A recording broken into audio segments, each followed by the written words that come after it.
Hi everyone, my name is Gayane. Today I am presenting chapter 6, which is the social control perspective. The social control perspective begins with the unnecessary and harmful nature of substance use. It assumes that substance use is an unnatural, irrational, abnormal, and deviant behavior. The idea of social control appears as early as the time of Aristotle, when scholars begin to reflect upon the nature of human social life. Social control is first proposed and elaborated by Edward Ross. And according to Ross, belief systems as influenced by and reflected in law, public opinion, education, religion, customs, ceremony, art, illusion, and morality guide what people do and universally serve to control behavior. After Ross, social control takes on a variety of meanings and interpretations in the sociological literature. Macrosociological perspectives focus on formal systems, including laws, the criminal justice system, the government, and powerful social groups. Microsociological perspectives, on the other hand, concentrate on informal systems such as self esteem, family, school, and peer groups. A shift on focus is made from individual motivations to commit delinquent acts to individual determination to conform to social norms when Travi Hiroshi publishes his work on the cause of delinquency. To Travis Hiroshi publishes to explain why people adhere to rules. Hiroshi identifies four types of sociological bonds. First is attachment. Second is commitment. Third is envelopment. And the final one is belief. There are few unique few unique perspectives worthy of notice in social control. Jack Gibbs identifies five types of social control: referential, allegative, vicarious, modulative, and prelusive.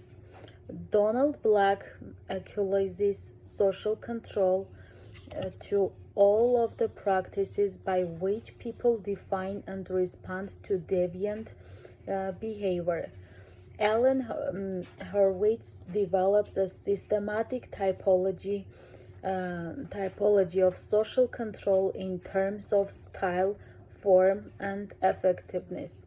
Victor Shaw views social control as any mechanism or practice for securing individual compliance, maintaining collective order and normative consistency, or dealing with problematic or deviant situations.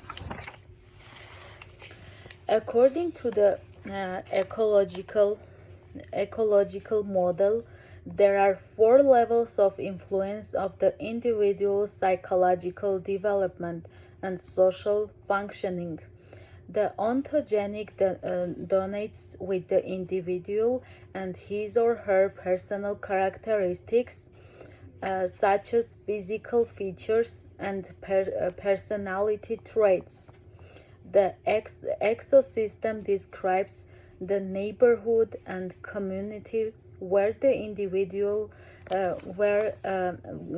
community where the individual resides.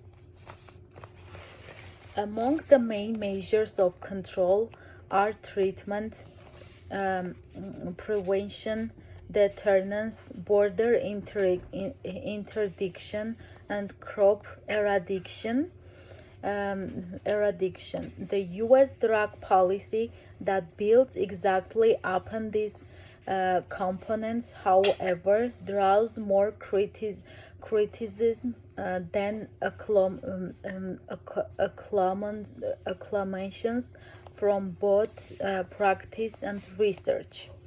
Others just that the U.S. drug policy be reconstructed so that it emphasizes a community up rather than social planning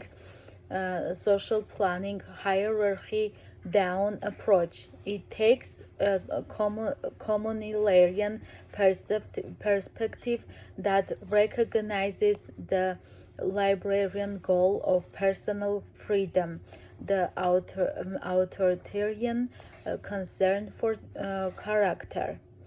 Now we're gonna go theoretical framework. The social control perspective posits that substance use is an intentional or unintentional escape from social control on the part of users. Definition: control refers to either a state of affairs within one entity or a contrast of force between two parties. Social control takes place in social context. It involves language, communications, religious beliefs, cultural norms, social customs, laws, and institutional restraints to keep people, groups, organizations, and communities where they are and doing what they are supposed to do in social interactions. The social control perspective applies to the concept of social control to the field of substance use and abuse. From this perspective, people normally do not use substances because they are in control under proper constraints from dominant social resources. Control can be analyzed either in the dimension of attachment, how an individual is tied to primary and secondary groups and institutions, or in dimensions of regulations, how an individual is guided by laws, social norms, common beliefs, and ethics. Theoretical image: control is a pervasive state within the individual. As a social member, one takes on certain roles, associates with certain groups,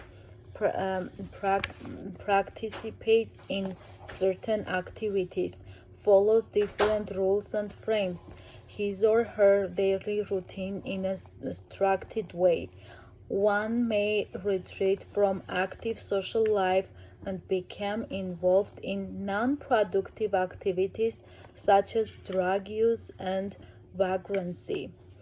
But when one engaged in non-productive life, one just enters into another world of rule and control. Control is a universal phenomenon in society. Individuals form groups. Groups make us organizations. Organization operates in communities. Communities connect to each other by town, city, and county, which cluster into a state and further a nation. Because a wide net of control is in place, most individuals do not use substances.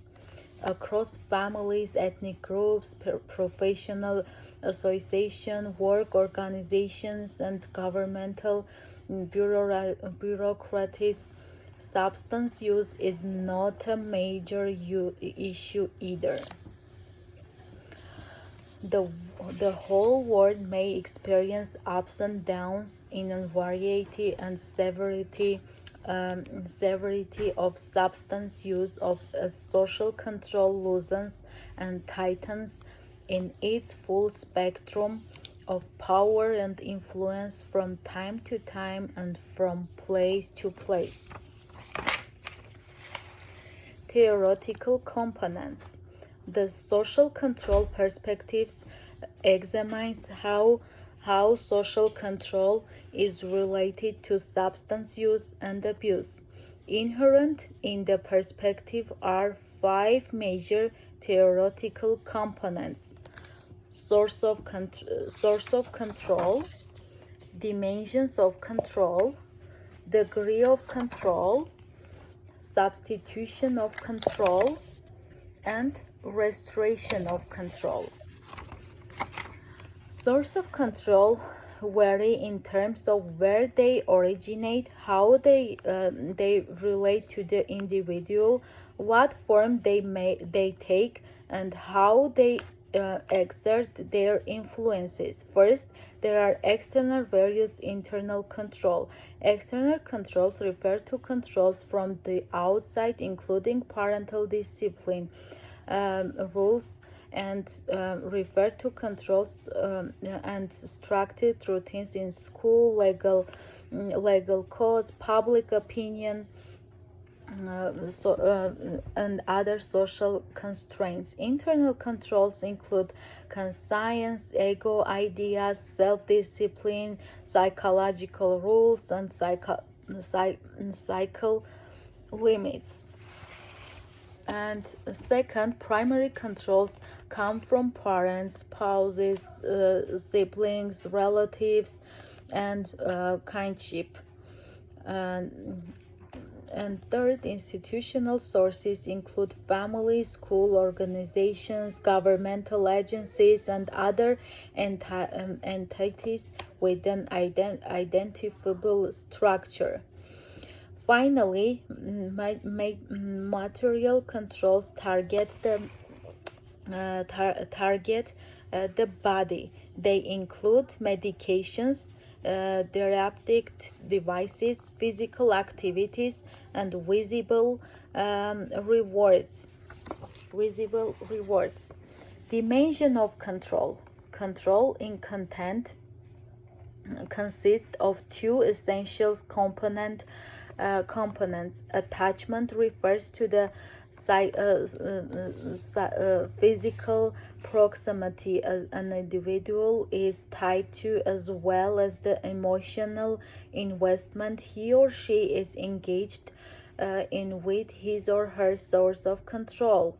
There are voluntary and involuntary sides to attachment. On the voluntary side, one naturally or by choice lives with his or her family, goes to school, attends church, works in an organization, or becomes a professional or recreation member in the association. Involuntary attachment occurs when one is forcibly taken into custody, being either locked up in a jail or incarcerated in a prison, being either restrained to shock treatment procedures or confined to a mental hospital. The other essential component of control is regulation. Regulation involves laws, values, beliefs, and standards of evaluation that mold, shape, and guide people in their personality, thoughts, and behavior. There are formal and informal aspects of regulation. Formal regulation builds upon established laws, rules, and regulations, as well as their institutionalized sanctions. Informal regulations, on the other hand, draws from the influence of traditions, custom, fashions, common belief, general values, and public sentiments. Degree of control.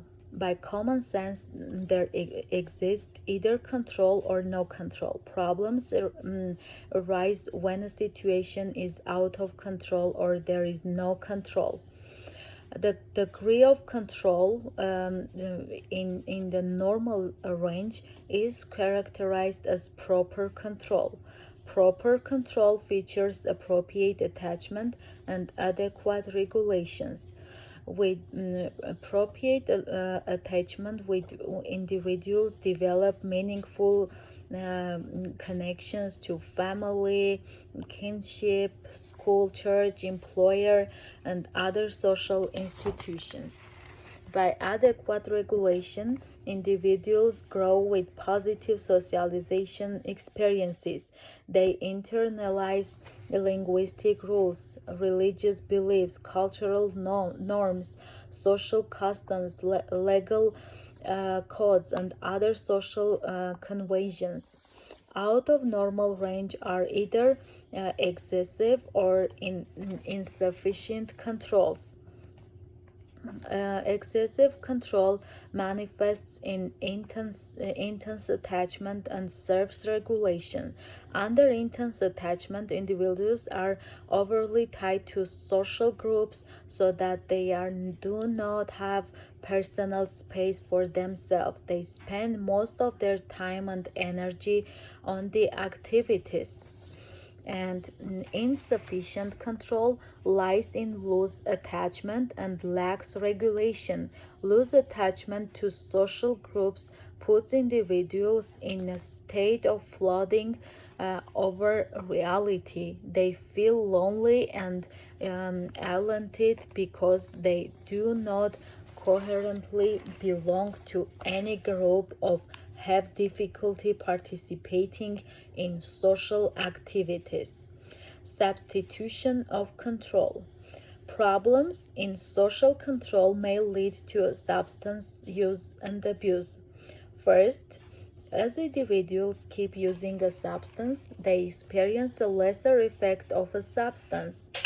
Second, some substances do not produce apparently dramatic and medically well defined physical withdrawal syndromes.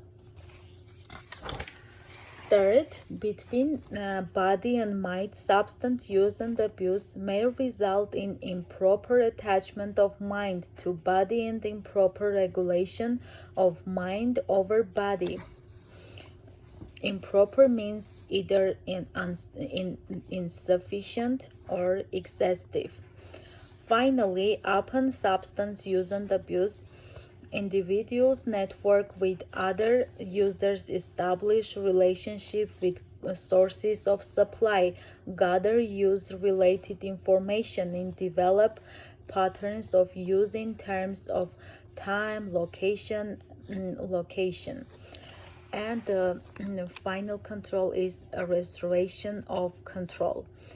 While individuals may indeed experience a considerable amount of controlling during substance use and abuse, um, by way of substitution.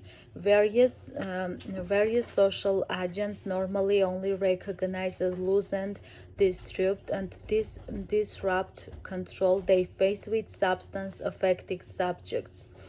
They naturally make efforts to restore the control they enjoy over the individuals to the normal level. There are many social agents concerned with substance use and substance users. Although most of them have the intent to store control and order, not all of them achieve a restorative consequence of their restoration efforts. Now, theoretical applications. The control perspective relates the object of study to its internal forces as well as to its external environment. With regard to substance users, the control perspective draws attention to the relationship they have with family, school, community, various other conventional institutions. Empirical test. The control perspective focuses on various social agencies and their respective influence on individual behavior, while qualitative methods can be applied to identify and verify different sources, types, forms, and styles of control. Quantitative methods can be employed to measure the degree of intimacy, intensity, or effectiveness pertaining to a specific control and control relationship.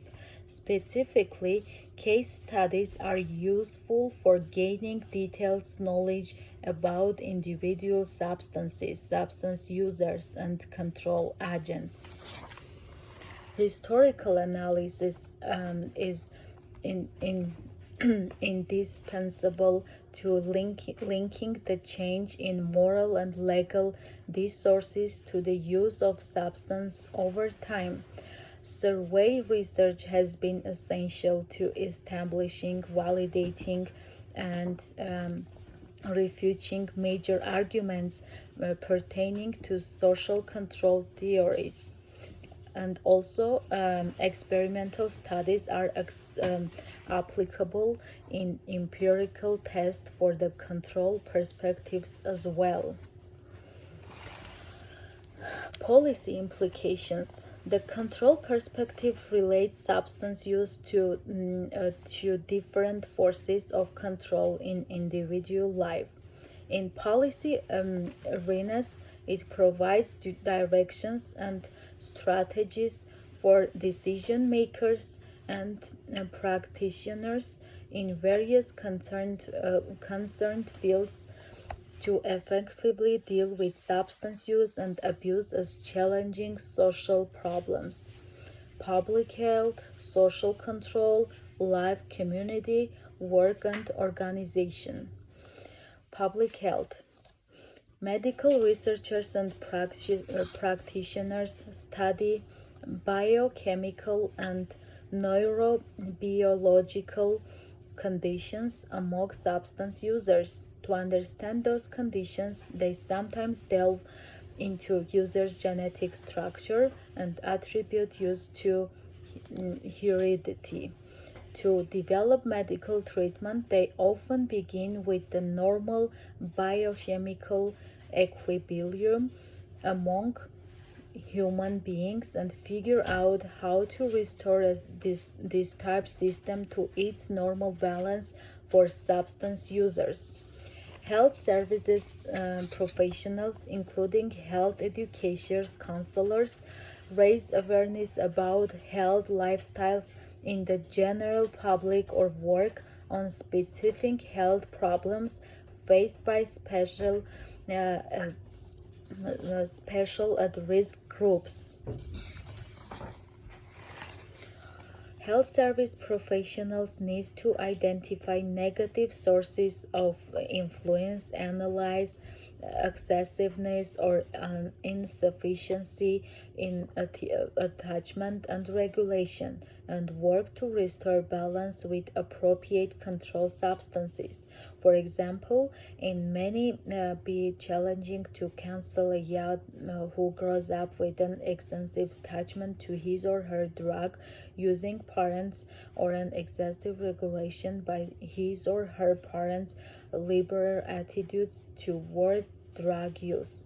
Social control. The drug use as a social menace.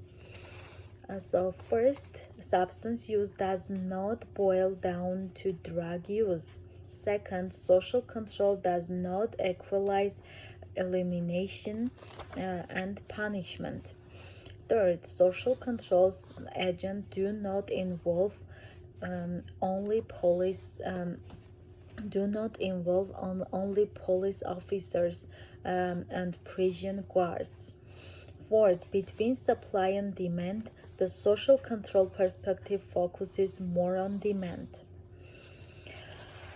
And finally, the social control perspective remains sensitive to the degree of attachment individuals have with different social institutions as well as the degree of regulation they are subject by the various social conventions. Life and community. Substance use takes place in the community of life. Specifically, the control perspective emphasizes the importance of family in individual life.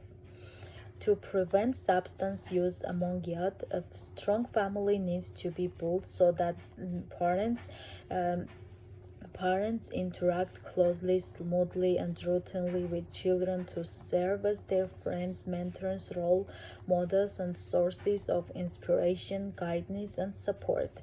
Second, the control perspective realizes the influence of school individual development. School is where young people learn knowledge, develop skills, internalize rules and norms, and build social networks.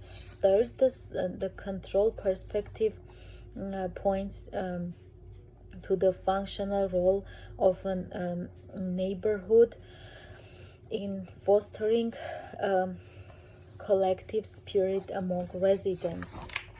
And finally, the control perspective views community as the place to resolve problems when they arise.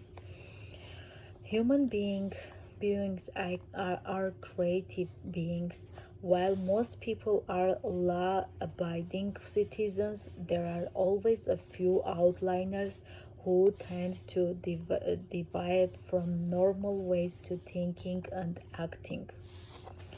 Work and organization. Work presents a task in which individuals invest time and energy to demonstrate their talents, realize their potential, and create certain deeds of worth and pride. There is a wide spectrum of work and organizations in terms of their control over individuals. From the control perspective, both excessive and insufficient adjustment to and regulations by work organization can put employees at risk for substance use in particular and deviant behavior in general. Specifically, corporate culture may promote or prevent substance use. Work rules and company policies may deter or protect substance use. Work organizations may shun and or serve as sources of support for substance using employees in treatment and recovery. In all, the control perspective views substance use, and substance users in light of control. Substance, by its chemical composition and pharmaceutical properties, demonstrates different degrees of control over the human body and mind. Substance use, in terms of its cause, um, prevalence, and consequence, features a change of control among individuals in society. Society differs in normal, sentimental, and legal controls over individuals and substances. Substance use may